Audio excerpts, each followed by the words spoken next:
Hello guys, आज हम explain करने वाले हैं एक बहुत ही शानदार फैंटेसी एक्शन सीरीज को जिसका नाम है वन पीस, जो काफी ट्रेंडिंग में है और फैंस इसका सालों से बेसब्री के साथ इंतजार कर रहे थे। और मुझे उम्मीद है कि ये शानदार सीरीज आपको भी काफी पसंद आने वाली है, क्योंकि पर्सनली ये मुझे भी काफी अच्छी लगी है। और इस सीरीज में ऐसा क्या है जिसके लिए लोग सालों से इंतजार कर रहे थे, जैसे मानो कि कोई सपना सच हो गया हो। और ये जोरो अपने साथ 3 तलवारें क्यों रखता है और तीसरी तलवार कैसे पकड़ता है, चलिए पता लगाते हैं। इस सीरीज के पहले एपिसोड में हमें बताया जाता है कि इन लुटेरों को अपनी जिंदगी में चाहिए आजादी और एडवेंचर। और फिर 22 साल पहले हम देखते हैं कि नौसेना के एक बहुत ही बड़े अधिकारी जिनका नाम गार्प है, वो बताते हैं कि ये लुटेरे अभिशाप हैं, इसीलिए अब नौसेना ने इन लुटेरों के बादशाह को पकड़ा है जिसका नाम है गोल्ड रोजर। और आज इसे सबके सामने मौत की सजा दी जाएगी ताकि इसका अंजाम देखकर अब कोई भी लुटेरा बनने की कोशिश ना करे। पर तभी भीड़ में मौजूद सभी लोग गोल्ड रोजर से पूछने लगते हैं कि तुम्हारा बेशुमार खजाना कहाँ छिपा है, जिस पर गोल्ड रोजर कहता है कि मेरा खजाना समुद्र में छिपा है, इसीलिए आजाद हो जाओ और समुद्र में जाओ और मेरा खजाना ढूंढ कर दिखाओ। तभी गोल्ड रोजर को मार दिया जाता है, लेकिन फिर भी ये लोग गोल्ड रोजर का खजाना ढूंढने के लिए समुद्र की तरफ जाने लगते हैं। और अब एक लुटेरे गोल्ड रोजर को मारने से हजारों नए लुटेरे और पैदा हो जाते हैं। और फिर इसके सालों बाद हम एक लोफी नाम के लड़के को देखते हैं जो अकेले ही एक छोटी सी नाव पर गोल्ड रोजर के खजाने को ढूंढने के लिए निकला है। और ये इस दुनिया का सबसे महान लुटेरा बनना चाहता है, पर तभी इसकी नाव में छेद हो जाता है और वो डूबने लगती है। इसीलिए लोफी खुद को एक लकड़ी के ड्राम में बंद कर लेता है। और फिर इसके बाद हम समुद्र के अंदर 2 और लुटेरे जहाजों को देखते हैं जो आपस में ही एक दूसरे का खजाना लूटने के लिए लड़ रहे हैं। बड़ा वाला जहाज छोटे वाले जहाज पर हमला करके उसके सभी लुटेरों को मार देता है और इसके लुटेरे उनका सामान लूटकर अपने जहाज पर ले आते हैं। और इस बड़े जहाज की सरदार का नाम है अलविदा, जो इन बचे हुए लुटेरों को भी मार देती है। और इस जहाज पर हम एक कमसिन लोंडे को भी देखते हैं जिसका नाम कोबी है, जो अलविदा के जहाज पर एक गुलाम है। इसके बाद रात को जब ये सामान के पास बैठा होता है तो तभी इसे ड्रम में से आवाज आती है और फिर उसमें से लोफी निकलता है, क्योंकि इन लुटेरों ने सामान समझकर इसे भी अपने जहाज पर ले लिया है। तभी लोफी कोबी का मुंह बंद कर देता है और इससे कहता है कि मैं समुद्र का महान लुटेरा बनने वाला हूँ, इसीलिए गुलामी से आजाद हो जाओ और मेरे साथ चलो। कोबी इसकी बात मान जाता है और फिर रात को ये दोनों भागने की कोशिश करते हैं, पर तभी अलविदा इन्हें देख लेती है। पर लोफी इससे बिल्कुल भी नहीं डरता और अलविदा की बेइज्जती करने लगता है, जिस वजह से वो इस पर हमला कर देती है। लेकिन लोफी एकदम रबड़ जैसा है जिसके ऊपर किसी भी हमले का कोई असर नहीं होता। और फिर गुस्से में अलविदा कोबी से कहती है कि ये सब तेरा ही किया धराया है, इसीलिए वो जब इसे मारने आती है तो लोफी बीच में आ जाता है और फिर वो अपना हाथ लंबा करके इसे एक जोरदार घूसा मारता है, जिससे अलविदा ढेर हो जाती है। इसके बाद हम एक सुनसान जंगल में जोरो नाम के योद्धा को देखते हैं जिसके पास 3 तलवारें हैं। तभी इसके पास बोरो का आदमी आता है और जोरो को अपने साथ चलने को कहता है, पर जोरो उसे मना कर देता है, जिस पर वो जोरो के ऊपर हमला करने लगता है। लेकिन जोरो इसे बहुत बुरी तरह से मारता है और अपनी 2 तलवारों से इसके 2 हिस्से कर देता है। और फिर इसके बाद हम लूफी को देखते हैं जिससे कोबी पूछता है कि तुम इतने लचीले कैसे हो, जिस पर लूफी बताता है कि जब मैं बहुत छोटा था तो मैं अपने अंकल शैंक्स के साथ रहता था, जो कि बहुत ही माहिर लुटेरे थे और मैं हमेशा से उनकी तरह बनना चाहता था।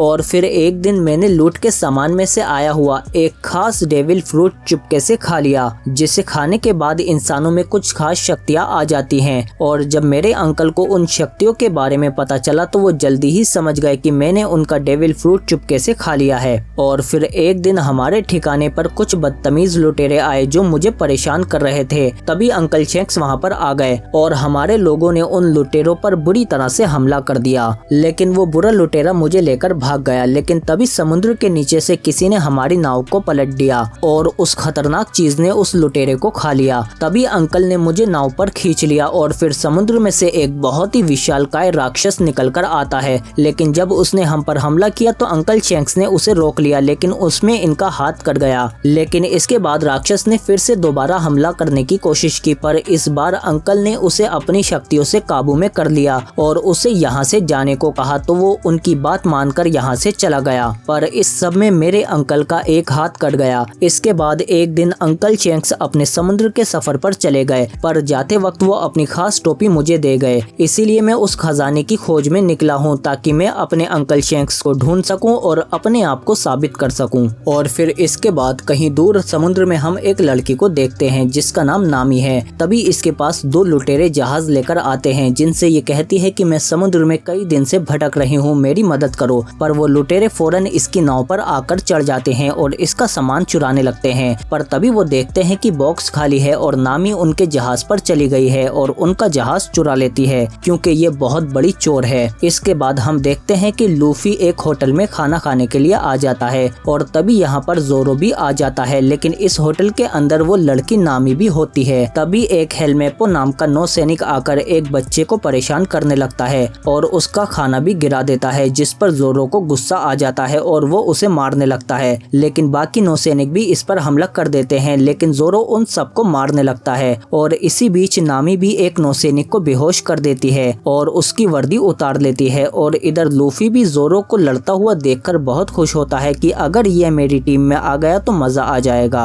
लेकिन तभी हेलमेपो जोरो से कहता है कि मुझे छोड़ दो, मेरे पापा तुम्हें बदले में बहुत पैसे देंगे, जिस पर जोरो मान जाता है। लेकिन जब ये इसके पापा के पास आता है तो वो नौसेना के कैप्टन होते हैं जिसका नाम कैप्टन मॉर्गन है और ये जोरो को गिरफ्तार करवाकर उसे 7 दिन के लिए मैदान में बांध देते हैं। लेकिन कुछ देर बाद नीचे से लूफी भी आ जाता है क्योंकि वो यहाँ पर वन पीस यानी गोल्ड रोजर के खजाने का नक्शा ढूंढने के लिए आया है। पर वो जोरो को देखकर कहता है कि अरे तुम तो वही बार वाले हो। इसीलिए लूफी इसे आजाद करके यहाँ से नक्शा ढूंढने के लिए चला जाता है। और यहाँ पर नीचे तहखाने में हम नामी को देखते हैं क्योंकि ये भी उसी खजाने के नक्शे को ढूंढ रही है और इसे पता चलता है कि वो कैप्टन मॉर्गन के ही कमरे में है। तभी इसकी पोल खुल जाती है, लेकिन ये इन दोनों को मारकर बेहोश कर देती है। तभी यहाँ पर लूफी भी आ जाता है जो कहता है कि मुझे भी पता चल गया कि नक्शा कहाँ पर है। इसीलिए ये दोनों उस नक्शे को ढूंढने के लिए कैप्टन मॉर्गन की ऑफिस की तरफ जाने लगते हैं। पर तभी इन्हें बाहर कैप्टन मॉर्गन मिल जाते हैं, लेकिन नामी उससे बातों में उलझा लेती है जिस वजह से वो यहाँ से चले जाते हैं और उसके कमरे की चाबी भी नामी चुरा लेती है।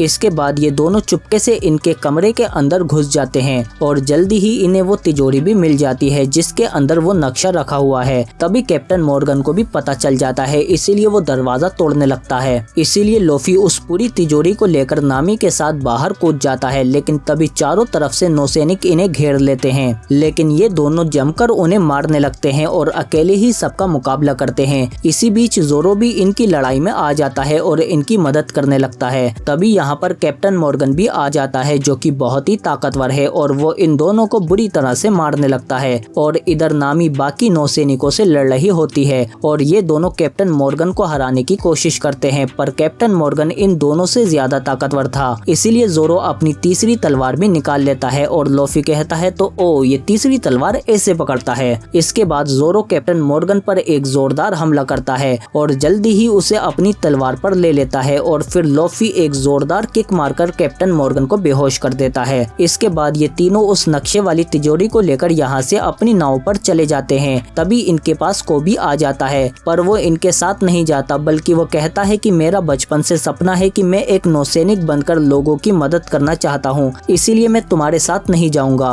और फिर ये तीनों कोबी को छोड़कर अपने सफर पर निकल जाते हैं। इसके बाद हम एक बहुत ही विशालकाय नौसेना के जहाज को देखते हैं जहाँ पर वही गार्प होते हैं जिन्होंने गोल्ड रोजर को पकड़कर मौत की सजा दी थी। और अब इन्हें पता चलता है कि 3 लुटेरों ने मिलकर नौसेना के अड्डे पर हमला किया और कैप्टन मॉर्गन को हराकर वो गोल्ड रोजर का नक्शा भी चुरा कर ले गए, जिस पर इन्हें बहुत गुस्सा आता है। इसीलिए ये उन तीनों के लिए अपना जहाज मोड़ने को कहते हैं। इसके बाद हम एक और लुटेरे को देखते हैं जिसका आदमी बताता है कि वो तीनों लुटेरे हमसे पहले ही नक्शा चुराकर भाग गए, जिस पर बगी लुटेरा कहता है कि वो नक्शा सिर्फ मेरा है जिसे मैं हासिल करने के लिए किसी को भी मार दूंगा। इसके बाद दूसरे एपिसोड की शुरुआत में हम देखते हैं कि नामी और लूफी उस तिजोरी को खोलने में कामयाब हो जाते हैं जिसके अंदर इन्हें वन पीस यानी गोल्ड रोजर के खजाने का नक्शा मिल जाता है, जिसे देखने के बाद ये तीनों बहुत ही खुश हो जाते हैं। पर जल्दी ही इनके ऊपर गैस के गोलों से हमला कर दिया जाता है जिसे सूंघने के बाद ये एक एक करके बेहोश होने लगते हैं। पर लूफी कुछ देर तक इसे झेल लेता है, इसीलिए वो उस नक्शे को बेहोश होने से पहले अपनी रबड़ जैसे शरीर में निगल लेता है और बेहोश होने से पहले ये बगी का जहाज देख लेता है। और फिर जब ये होश में आते हैं तो ये देखते हैं कि इन्हें बगी नाम के लुटेरे ने अगवा कर लिया है जो अपने आप को एक फनी जोकर समझता है और इसने जबरदस्ती शहर के लोगों को बंदी बनाकर बिठा रखा है, जबरदस्ती ताली बजाने और खुश होने के लिए। इसके बाद बगी इनसे उस नक्शे के बारे में पूछता है, पर ये तीनों इसे बताने से मना कर देते हैं कि हम किसी नक्शे के बारे में नहीं जानते, जिस पर बगी को गुस्सा आ जाता है। नामी लूफी की टोपी हवा में उड़ा देती है, जिससे पकड़ने के लिए वो अपना हाथ लंबा करता है और नामी यहाँ से भाग जाती है। पर बाहर वो देखती है कि बगी ने तो इस पूरे शहर को ही तबाह कर दिया है और यहाँ के लोगों को इसने बंदी बना लिया है। तभी बगी के आदमी आकर नामी को पकड़कर फिर से अंदर ले जाते हैं और फिर बगी जोरो और नामी को दूसरी जगह पर कैद करवा देता है और फिर ये लूफी के चारों हाथ पैरों को बांध देता है और उन्हें खिंचवाकर लंबा करने लगता है और उससे कहता है कि इससे पहले मैं तुम्हें खींच कर तोड़ दूं, तुम बताओ कि वो नक्शा कहाँ पर है। पर लूफी कहता है कि मुझे किसी नक्शे के बारे में नहीं पता, जिस पर बगी कहता है कि इसे 10 फीट और खींचो। पर फिर भी लूफी नक्शा नहीं बताता, जिस पर बगी ऑडियंस में से एक बच्चे को पकड़कर लाता है और कहता है कि अब मैं इसे खींचूंगा तब तुम बताओगे, जिस पर लूफी को गुस्सा आ जाता है और वह अपना हाथ रबड़ की तरह पिचकाकर बाहर निकाल लेता है और फिर जब ये बगी को एक जोरदार लंबा पंच मारता है तो उसका सिर अलग हो जाता है। पर इससे बगी को कुछ नहीं होता, उल्टा उसका सिर बोलने लगता है कि तुम मेरा कुछ नहीं बिगाड़ सकते और फिर वो दोबारा से आकर बगी की बॉडी पर जुड़ जाता है। लूफी समझ जाता है कि इसने भी मेरी तरह डेविल फ्रूट खाया है, जो हर किसी को अलग अलग शक्तियाँ देता है। बगी की पावर है कि उसके शरीर को कोई भी काट नहीं सकता, उसका शरीर अलग अलग टुकड़ों में होने के बाद भी दोबारा से जुड़ जाएगा और ये अपने हाथ को गायब करके लूफी के पीछे ले जाकर वही गैस का गोला छोड़ देता है और उसे बेहोश कर देता है। और इधर हम देखते हैं कि गार्प कैप्टन मॉर्गन के ठिकाने पर आते हैं और हमें पता चलता है कि कोबी भी अब एक नौसैनिक बन चुका है, लेकिन गार्प को इस पर शक हो जाता है और वो कोबी को अकेले में ले जाते हैं और उससे पूछताछ करते हैं कि तुम उस लुटेरे को जानते हो जिसने यहाँ पर हमला करके नक्शा चुराया है, जिस पर कोबी इन्हें सब कुछ बता देता है कि उसने मुझे अलविदा की गुलामी से आजाद कराया था, पर मैं उसके साथ नहीं गया बल्कि मैं एक नौसैनिक बनना चाहता था, इसीलिए मैं यहाँ पर आकर नौसैनिक बन गया, इसीलिए सभी लुटेरों की तरह अब वो भी मेरा दुश्मन है। ये सुनकर गार्प खुश हो जाते हैं और लूफी का पता लगाने के लिए इसे अपने साथ चलने को कहते हैं। और इधर हम देखते हैं कि इस बार बगी ने लूफी को एक कांच के बक्से में बंद कर रखा है और उसमें पानी भरना शुरू कर दिया है, जिससे लूफी को बहुत तकलीफ हो रही है, लेकिन फिर भी वो नक्शे के बारे में नहीं बताता। और इधर नामी खुद को आजाद कर लेती है और फिर वो जोरो को भी आजाद करा देती है। और इधर हम देखते हैं कि लूफी अब पूरी तरह से पानी में डूब चुका है, लेकिन तभी नामी आकर उस शीशे को तोड़ देती है, जिस पर बगी अपने साथियों को बुलाता है, पर जोरो कहता है कि कोई नहीं आने वाला और लूफी भी पानी से बाहर आ जाता है। इसके बाद जोरो जब बगी पर हमला करता है तो वो कई टुकड़ों में टूटकर भी जुड़ जाता है और फिर अपने टुकड़ों को चारों तरफ फैलाकर इन्हें मारने लगता है। ये दोनों मिलकर भी उसका सामना नहीं कर पाते और बगी इन दोनों को ही हरा देता है और फिर अपने शरीर को दोबारा से जोड़ लेता है और फिर लूफी पर भी अपना खास ब्लेड वाला हमला कर देता है। पर लूफी उनसे बचकर इसे पकड़ने की कोशिश करता है, पर ये उसे नहीं हरा पाता और फिर इतनी मार खाने के बाद लूफी को बॉक्स देखकर इसे रोकने का आइडिया आ जाता है और वो नामी से कहता है कि इसके टुकड़ों को इन बक्सों में बंद करो। इसके बाद ये तीनों मिलकर सभी टुकड़ों को एक एक करके बक्सों के अंदर बंद कर देते हैं और अब बगी के पास सिर्फ 5 ही टुकड़े बचे हैं, पर फिर भी वो कहता है कि वो वन पीस मेरा है। पर लूफी अपने हाथों को खींचकर एक जोरदार हमला करके इसे बाहर उड़ा देता है और फिर इसके बाद ये शहर के सभी लोगों को बगी की कैद से आजाद कर देते हैं। जबकि इधर गार्प कहते हैं कि इस दल के सैनिकों ने नौसेना को शर्मसार नहीं किया है बल्कि लीडर ने किया है, इसीलिए सजा भी कैप्टन मॉर्गन को ही मिलेगी और अब उन तीनों लुटेरों को मैं खुद जाकर सजा दूंगा, जिसमें तुम भी मेरे साथ चलोगे। और इधर हम देखते हैं कि लूफी और उसके साथी भी शहर के लोगों को अलविदा कहकर अपने सफर पर फिर से निकल जाते हैं और फिर कुछ देर बाद हम देखते हैं कि नामी चुपके से किसी को फोन पर बताती है कि उनसे कहना कि नक्शा मिल गया है। इसके बाद तीसरे एपिसोड की शुरुआत में हम देखते हैं कि इनकी नाव में पानी भरने लगता है और जब नामी अंदर जाकर चेक करती है तो उसका फोन भी खराब हो चुका था और जब नामी बाहर आती है तो जोरो उससे कहता है कि अब हमें कोई और नाव लेनी होगी, इसीलिए ये लोग एक पास के बंदरगाह पर उतर जाते हैं जहाँ पर बहुत सारे जहाज हैं। नामी कहती है कि हमें एक जहाज चुराना होगा, पर लूफी कहता है कि हम अच्छे लुटेरे हैं इसीलिए जहाज नहीं चुराएंगे, जिस पर नामी कहती है कि बिना पैसों के तुम्हें कौन जहाज देगा, पर लूफी कहता है कि देखती जाओ। तभी इन्हें एक बहुत ही शानदार जहाज दिखता है, जिसे देखकर लूफी कहता है कि हमें यही जहाज चाहिए। तभी इस पर मौजूद एक यूसुफ नाम का लड़का कहता है कि मैं इस जहाज की मालकिन को जानता हूँ, जिनका नाम काया है और वो बहुत ही अमीर हैं, ये पूरा बंदरगाह उन्हीं का है। इसके बाद यूसुफ इन तीनों को काया काया के पास ले जाता है, जिसे देखकर काया बहुत खुश हो जाती है। लेकिन इसका नौकर केल्डर इस पर बहुत गुस्सा करता है। लेकिन तभी काया कहती है कि आज मेरा बर्थडे है, इसीलिए तुम लोग खाना खाकर जाना। पर केल्डर अपने साथियों से कहता है कि उससे पहले इन्हें यहाँ के मुताबिक नए कपड़े पहनाओ। इसके बाद रात को जब ये लोग नए कपड़े पहनकर पार्टी में आते हैं तो यहाँ पर इन्हें काया का वकील भी मिलता है, जिसका काम काया की दौलत को सुरक्षित रखना है। और फिर खाने की टेबल पर लूफी काया से जहाज के बारे में पूछता है कि हमें वो जहाज चाहिए। लेकिन तभी काया की तबीयत बिगड़ने लगती है, क्योंकि अपने माँ बाप के मरने के बाद से ही ये लगातार बीमार रहती है, जिसके लिए एल्डर इसे एक नीला सूप पिलाता है। और फिर इसके बाद हमें पता चलता है कि वो नीला सूप एक जहर है, जिसे केल्डर हर रोज थोड़ा थोड़ा काया को पिला रहा है ताकि ये लगातार बीमार रहे और आखिर में मर जाए, जिसके बाद काया की सारी दौलत इसकी हो जाएगी। पर वकील को इस पर शक हो जाता है, इसीलिए जब वो रात को तहखाने में आता है तो यहाँ पर उसे केल्डर मिलता है, जिसके पास बहुत तेजी से गायब होकर दूसरी जगह पहुँचने की पावर्स हैं। और फिर केल्डर उस वकील को मार देता है जो इसके रास्ते का कांटा बना हुआ था।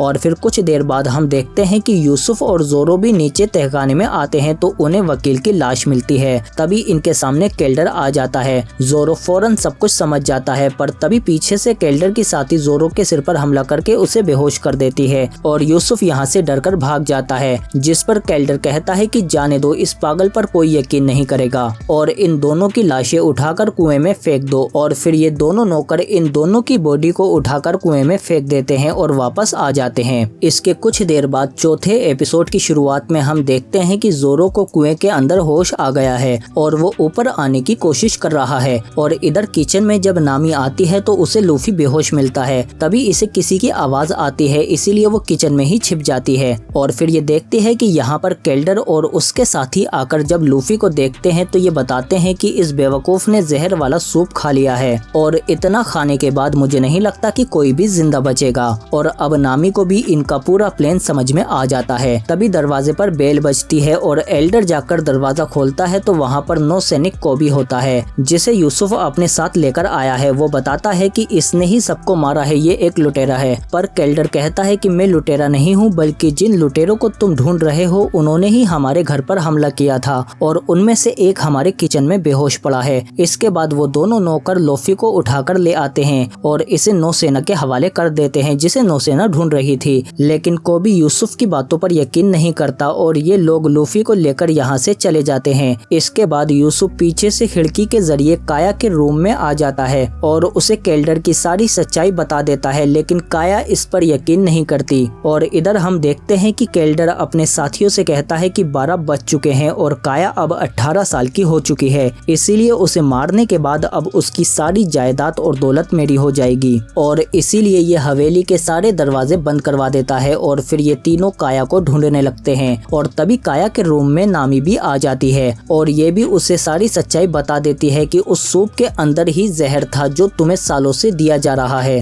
और अब काया को यकीन हो जाता है। तभी इन्हें केल्डर की आवाज आती है तो ये तीनों यहाँ से भाग जाते हैं और एक खुफिया कमरे की तरफ जाने लगते हैं। पर केल्डर को भी इनका पता चल जाता है, लेकिन ये लोग उस खुफिया कमरे तक पहुँच जाते हैं। और इधर जोरो भी कुएं से बाहर आ जाता है और कोबी के पास लूफी को भी होश आ जाता है। तभी यहाँ पर जोरो भी आ जाता है और ये लोग बाकी नौसैनिकों को मारकर बेहोश कर देते हैं और ये कोबी को छोड़कर अपने साथियों को बचाने के लिए आ जाते हैं और एक दरवाजा खोलकर हवेली के अंदर घुस जाते हैं। और इधर केल्डर भी काया के उस खुफिया कमरे में आ जाता है और फिर इन दोनों को पकड़ लेता है। और इधर बाहर जोरो केल्डर के साथियों से लड़ने लगता है और अंदर केल्डर काया को मारने ही वाला होता है, पर तभी लोफी आकर उसका हाथ पकड़ लेता है। पर केल्डर बहुत तेज था, वो गायब होकर लोफी के हमलों से बच जाता है। और फिर केल्डर कहता है कि तुम अभी बच्चे हो और मैं एक जमाने से लुटेरा हूँ, और ये लूफी पर हमले करने लगता है। तभी लूफी शांत हो जाता है और अपनी आंखें बंद करके इसकी आहट को सुनने लगता है और मौका मिलते ही इसे एक जबरदस्त घूसा मारकर गिरा देता है और इससे कहता है कि अब तुम्हारा खेल खत्म हुआ। केल्डर गुस्से में लूफी को मारने की कोशिश करता है, पर इसका कोई भी वार कामयाब नहीं होता, क्योंकि लूफी तेज और लचीला है। वो इसके सभी हमलों से बच जाता है और आखिर में इसके दोनों हाथों को पकड़ लेता है और अपना सिर लंबा करके इसे एक जोरदार हेडशॉट मारता है, जिससे खिड़की तोड़कर केल्डर बाहर उड़ जाता है। और इधर हम देखते हैं कि जोरो ने सिर्फ 2 ही तलवार से इसके दोनों चमचों को हरा दिया है। पर आप लोग वीडियो छोड़कर मत जाना, क्योंकि एंड में एक काफी बड़ा ट्विस्ट है। इसके कुछ कुछ देर बाद हम देखते हैं कि ये सभी लोग बंदरगाह पर आ जाते हैं और काया इन लोगों को वो जहाज फ्री में बिना पैसों के दे देती है और अब यूसुफ भी लूफी के साथ समुद्र के सफर में जाने के लिए तैयार हो जाता है और काया कहती है कि मुझे अब अपना ख्याल खुद रखना सीखना होगा। इसके बाद ये चारों लोग अपने नए जहाज में गोल्ड रोजर के खजाने को ढूंढने के लिए निकल जाते हैं और इधर नौसेना के जहाज पर कोबी गार्प से कहता है कि ये सब मेरी गलती है कि मैं उन लोगों को नहीं रोक पाया, लेकिन गार्प कहते हैं कि तुमने सही किया, तुम अब उन्हें खुले समुद्र में ले आए हो। और इधर हम देखते हैं कि अपने नए जहाज पर ये चारों बहुत खुश हैं, पर इनकी खुशी ज्यादा देर तक नहीं टिक पाती क्योंकि गार्प अब इनके जहाज पर हमला कर देता है और फिर जब लूफी बाहर आकर दूरबीन से चेक करता है तो वो गार्प को देखकर कहता है दादाजी। क्या मतलब गार्प इसके दादाजी हैं, पर ये इसके जानी दुश्मन क्यों हैं? इसी सस्पेंस के साथ ये चौथा एपिसोड यहीं पर खत्म हो जाता है। पर रोको जरा, क्योंकि इसके टोटल 4 एपिसोड हैं। 4 हमने इस वीडियो में एक्सप्लेन कर दिए हैं और 4 अगली वीडियो में, और बाकी 4 आपको इसी वीडियो के आखिर में एंड स्क्रीन के पार्ट 2 वीडियो में मिल जाएंगे। अब मैं अपने मुँह से अपनी तारीफ तो नहीं करूंगा, इसीलिए आप वीडियो को लाइक जरूर करो और फिर कमेंट करके बताओ कि आपको ये शानदार सीरीज कैसी लगी, और साथ ही सब्सक्राइब तो करो हमारे चैनल को, बेल आइकन दबाकर नोटिफिकेशन ऑल पर भी क्लिक करो ताकि और भी अच्छी वीडियो मिलते रहे आपको।